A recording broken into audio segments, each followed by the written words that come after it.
मुहद्दिस इब्न जौज़ी रहमतुल्लाह अलैह फरमाते हैं, मेरे शहर का एक मालदार शख्स था तो एक बड़ी नागन खरीद के लाया।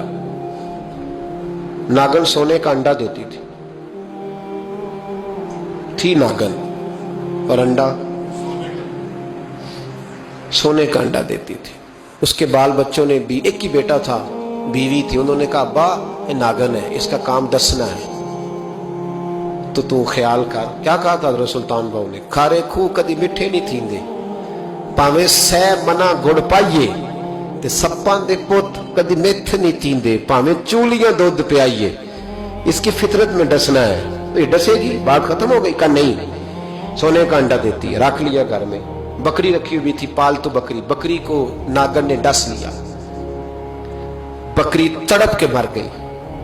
बीवी और बेटा कहने लगे ख्याल कर, बकरी को डस लिया ना उसने। उसने कहा बकरी कितने की? का 6 दिनार की। सोने का अंडा कितने का? 50,000 दिनार का। तो कहने लगा छोड़ो, अंडा तो मिल रहा है ना, अगरचे नागन है, अंडा तो आ रहा है ना। कुछ दिनों के बाद घर में घोड़ा रखा था, घोड़े को डस लिया, तड़प के मरा घोड़ा। उसको फिर समझाया बीवी और बेटे ने कि बस कर दे, ये नागन है, ये डसेगी। उसने कहा घोड़ा कितने का? 20 दिनार का। तो अंडा कितने का? 50,000 दिनार का। तो छोड़ो, घोड़ा मरने तो नया ले आएंगे। अल्लाहु अकबर। एक नौकर घर में रखा था जानवरों को चारा डालने को। अचानक उसने चारा जो उठाया तो अंदर वो नागन बैठी थी। उसने हाथ पे डसा, गरीब ने चीखें मारी, चीखें। पर गरीबों की चीखें लोगों को सुनाई नहीं ना देती। गरीबों की चीखें लोग दरवाजे बंद कर लेते हैं। लोगों ने इसलिए काले शीशे लगाए हैं कारों को कि गरीबों की चीखें ना दिखाई दे ना सुनाई दे। नागन ने डसा, चीखने लगा नौकर, लेकिन गरीब का खून भी सस्ता होता है ना।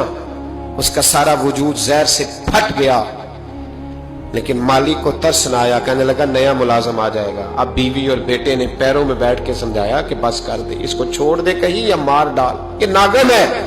उसने कहा पागल हो गए हो, कभी सोने का अंडा देखा है? सोने का अंडा देती है। वक्त गुजरने लगा, चंद महीने सुकून के गुजरे, लोग बात भूल गए। एक दिन सवेरे सवेरे कमरे से मां के रोने की आवाज आई, और जब अम्मा चीखी, कामन दौड़ा तो कहने लगी ले तेरे सोने के अंडे बच गए। और वो देख मेरे बेटे को डस के बिस्तर से उतर गई है। वो देख मेरा इकलौता बेटा। अभी बेटे को उठा के तबीब के पास ले जाने ही लगे थे, वो अपने घर के दरवाजे तक पहुंचा था कि जनाब इजराइल पहले तशरीफ ले आए। अब जब वापस आया, बेटे का जनाजा बड़ा मुश्किल है बाप के लिए उठाना, बड़ा मुश्किल है, बड़ा मुश्किल। रोने लगा, चीखने लगा। एक बेटा वो भी पर्दा कर गया। जनाजा उठा, लोग उसको दफन करने के लिए निकले तो मां ने भी सारा सामान समेटा। मां ने भी वापस आके कहने लगा तू कहां जा रही है? कहने लगी इस वेड़े में, इस सहन में मेरे बेटे की मौत हुई। यहां सोने के अंडे बचे पर मेरा बेटा नहीं बचा। मैंने उस आंगन को क्या करना है जिसमें सोना तो पड़ा हो पर बेटा मां पुकारने वाला हो ही कोई ना। मेरी तो सारी आरज़ुएं उजड़ गई, तेरे लालच ने हर चीज तबाह कर दी। कहने लगा मैं इसे मार डालूंगा, निकाल दूंगा। अब क्या फायदा? तो खत्म हो गई बात। दे कदरा कुछ कदर न जाती, कीती खूब तसल्ली हूं, दुनियादार पुजारी जर दे, कुत्तियां दे गल टल्ली हूं, अब क्या फायदा?